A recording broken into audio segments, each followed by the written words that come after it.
Sejarah perjuangan bangsa Indonesia dalam meraih kemerdekaan. Sejarah perjuangan bangsa Indonesia untuk meraih kemerdekaan dipenuhi lika-liku dan pertumpahan darah. Nama Indonesia untuk pertama kalinya digunakan pada Kongres Pemuda yang kedua yang diadakan pada tanggal 28 Oktober tahun 1928. Namun sejauh sebelum itu tanah Indonesia dikenal dengan sebutan Nusantara. Tanah Nusantara tidak pernah lepas dari penjajahan bangsa asing karena melimpahnya sumber daya alam yang langka bagi mereka. Nah, di sini ada 4 bangsa asing yang menjajah Indonesia atau tanah Nusantara. Yang pertama, penjajah oleh bangsa Portugis. Sejak abad ke-16, tanah Nusantara sudah diincar sebagai bangsa asing. Adalah bangsa Portugis yang pertama kali berhasil menguasai Malaka, Ternate, dan Madura. Salah satu perjuangan yang dilakukan pada zaman itu adalah perjuangan Fathahillah dari Demak yang berhasil merebut Sunda Kelapa dari Portugis pada tahun 1602. Yang kedua, penjajah oleh bangsa Belanda. Setelah Portugis, Belanda di bawah pimpinan Cornelis de Houtman kemudian memasuki wilayah Banten dan Batavia sehingga membentuk VOC untuk menguasai semua rempah-rempah yang ada di Indonesia. Belanda membentuk banyak perjanjian dengan kerajaan-kerajaan yang ada di Nusantara seperti perjanjian Bogaya dan perjanjian Giyanti yang tentu saja merugikan warga pribumi Indonesia. Yang keempat, penjajah oleh bangsa Jepang.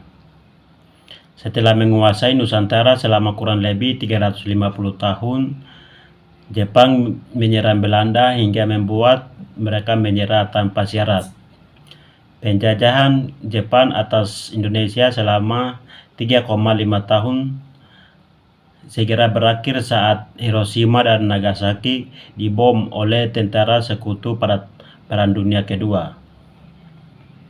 Setelah mengalami kekalahan dari sekutu Jepang, kemudian membentuk Badan Penyelidik Usaha-Usaha Persiapan Kemerdekaan Indonesia atau BPUPKI yang diketuai oleh Dr. Rajiman Widyodiningrat.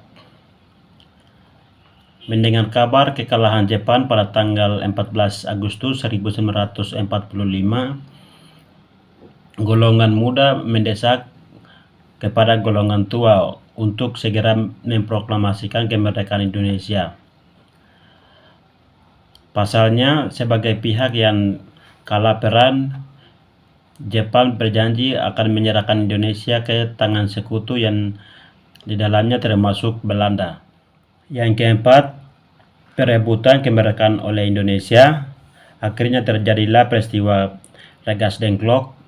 Peristiwa itu terjadi ketika golongan muda menculik Soekarno dan Hatta ke Rengas Dengklok untuk mempercepat proklamasi kemerdekaan.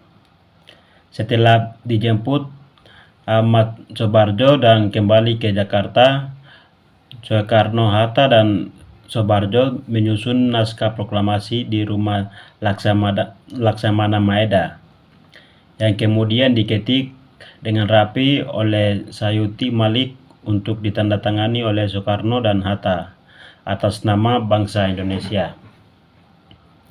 Naskah proklamasi itu akhirnya dibacakan pada tanggal 17 Agustus 1945, tepatnya pada pukul 10 di Jalan Pegangsaan Timur nomor 56, dan Indonesia pun resmi menyatakan kemerdekaannya dari penjajahan Jepang.